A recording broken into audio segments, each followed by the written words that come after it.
I'm Chad. I'm Dad. No, wait a minute, I'm supposed to be Dad first. Oh yeah, you're Dad. I'm Dad. I'm Chad, and this is our channel.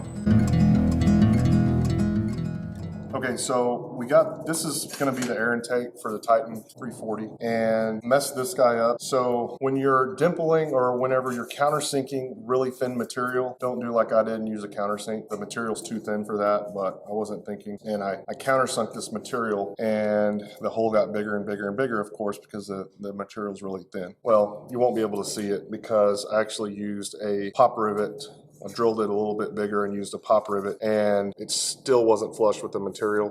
And the reason this all happened is because the rivets, the flush rivets that they give you, are pretty long. According to my calculations, they're too long for this thin of material and the nut plate, so they're folding over on me. So when I went to squeeze them, they would actually fold over instead of squeezing and looking like this. They were actually folding over. So what I did is I ordered a new piece and I actually dimpled it like you're supposed to, and it gives you a flush rivet once it's dimpled.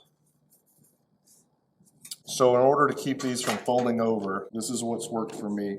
This is how I like to do these nut plates. I actually go ahead and screw them down to get them where I want them. There's so many moving parts that it makes it easier for me to go ahead and screw it down. And I put one of these in there to hold it, or it will just try to spin. Still having trouble with this thumb. Okay, so put a rivet in, get it where you want it. So I'm popping these guys out. They're real easy to lose. And I go over here and I take off probably, I don't know, 1/8.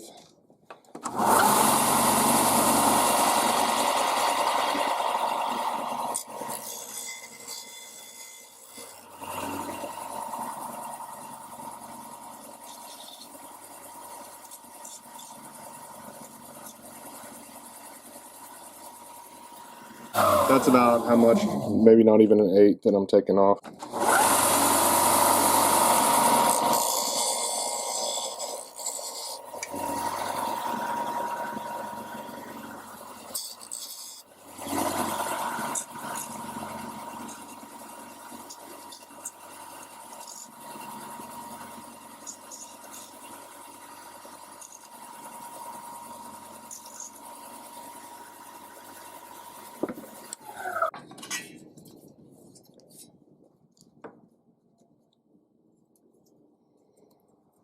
Oops.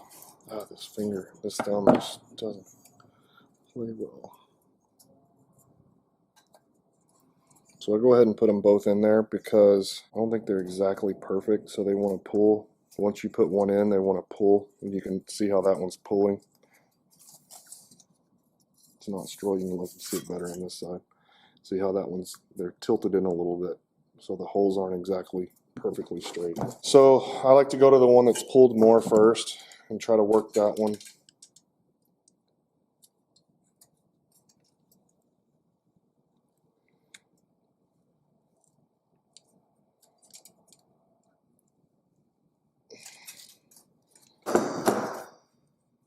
And still tried to fold over a little bit, but a lot better than before.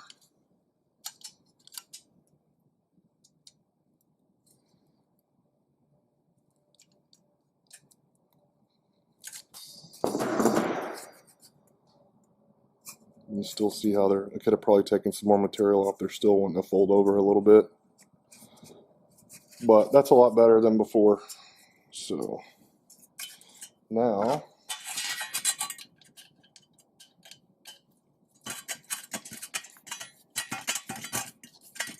I'm happy with that.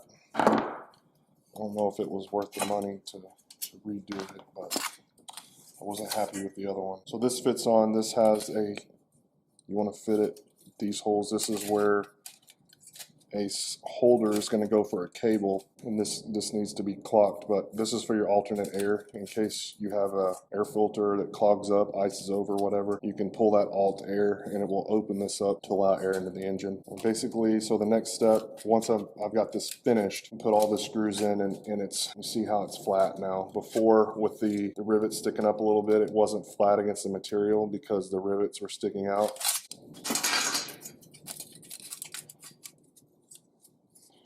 See how much it's sticking out there. So, scrap pile. So here's another tip, I guess.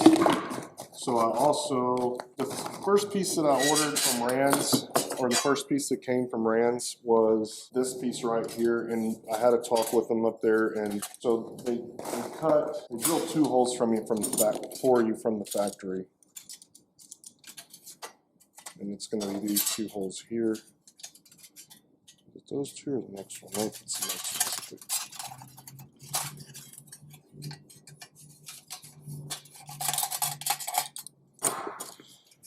So it will fit up like that. And I drilled them, and some of them I drilled. So you see how we've got a little bit of space here, and on this guy there's no space, so I drilled it wrong. And also, if you notice, when you fold this around, it's not matching up right.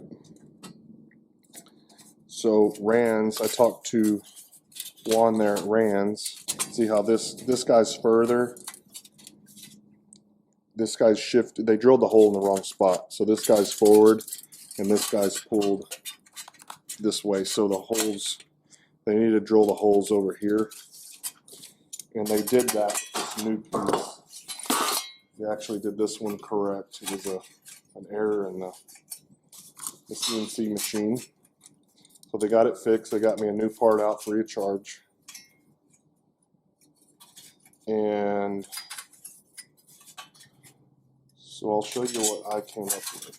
It's it only fits one way. So if you notice, the new piece fits a whole lot better. They got the problem fixed and got the hole drilled in that spot. So what I did is I used their hole, I cleat coated in, and I put a mark for the bottom and the top, and then I measured that mark, and I went down here and put another mark, and I used a straight edge to make a line. And what I'm going to do is whenever I do drill this, I will do one at a time, and I will mark that. I'll put it on the line there, and I will mark it, and I'll drill it, cleco it, come around here, that one on the line, mark it, and so on and so forth. And that way it will be square all the way around. Because what happens is the air filter gets sandwiched between the 2 halves, and if you're off on this, it will end up having not enough room for the air filter, so it'll be funky and not straight. So you want that to be straight all the way around. So this is what is working for me. I haven't drilled it yet, but I think this is the way. It doesn't really say how to do this in the instructions. So once I drill this, I'll make another video and let you guys know how it went. But I think that's going to be the best way to do it, so that it stays straight and true, and just take my time all the way around on it. Hopefully that helps you guys, because that cost me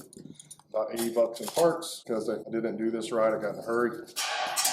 There's another $80. No, I actually made a video, which I will post at the end of this one, because they're bent to about right here, and these aren't bent. And the best way that I found is to use a pair of use an adjustable wrench.